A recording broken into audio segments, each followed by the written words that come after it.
የኢትዮጵያ ዓለም አቀፍ አበዳሪዎች ገንዘባቸውን ለማስመለስ ሕጋዊ አማራጭ ሊወስዱ እንደሚችሉ ተናገሩ። ኢትዮጵያ ከአበዳሪ ተቋማት ጋር እያደረገችው ያለው የብድር ሽግሽግ ብዙ ርቀት መጓዝ ባለመቻሉ አበዳሪዎች ጉዳዩን ወደ ሕግ ሊወስዱት እያሰቡ እንደሆነ ተሰምተዋል። ሬውተርስ የኢትዮጵያ ባለስልጣናትን ጠቅሶ እንደዘገበው በሀገሪቱና በአበዳሪዎች መሃል ሲካሄድ የቆየው የብድር ሽግሽግ ንግግር ሳይሳካ ቀርቷል። ይህም ሀገሪቱ ላለፉት 2 ዓመታት የፋይናንስ ስናግ ውስጥ ከተው በሚገኙ ጉዳዮች ላይ ስምምነት ላይ መድረስ ባለመቻላቸው ነው።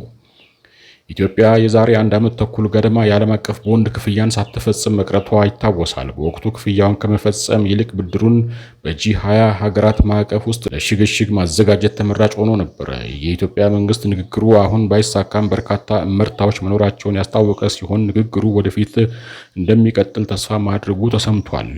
ስምምነት ከተደረገባቸው ጉዳዮች መካከል አበዳሪዎች 15% የዕዳ ስረዛ ማድረግ እንዲሁም ወደፊት የኢትዮጵያ የውጭ ንግድ ኤክስፖርት መሻሻል ካሳየ አሁን ያጡትን ገንዘብ ወደፊት ማግኘት የሚያስችላቸው ይገኝበታል። የኢትዮጵያ የብድር አስመላሽ ኮሚቴ ውስጥ ሞርጋን ስታንሊ ኢንቨስትመንት ማኔጅመንት፣ ፍራንክሊን ቴምፕልቶን እና ቪአር ሄጅ ፈንድ እንደሚገኙበት ተጠቁመዋል። በውይይቱ አለመሳካትም መበሳጨታቸውን ይፋ አድርገዋል። ኢትዮጵያ አሁን ላይ ያለባት አጠቃላይ የውጭ ብድር $31 ቢሊዮን የተሻገረ ሲሆን ከዚህ ውስጥ የቻይና ብድር 1/4 እንደሚሆን ሮይተርስ ዘግቧል። ኢትዮጵያ በሽግሽጉ ዙሪያ የተከለሰ አዲስ ሰነድ ይዛ ከቀረበች በሩ ለንግግር ክፍት ነው።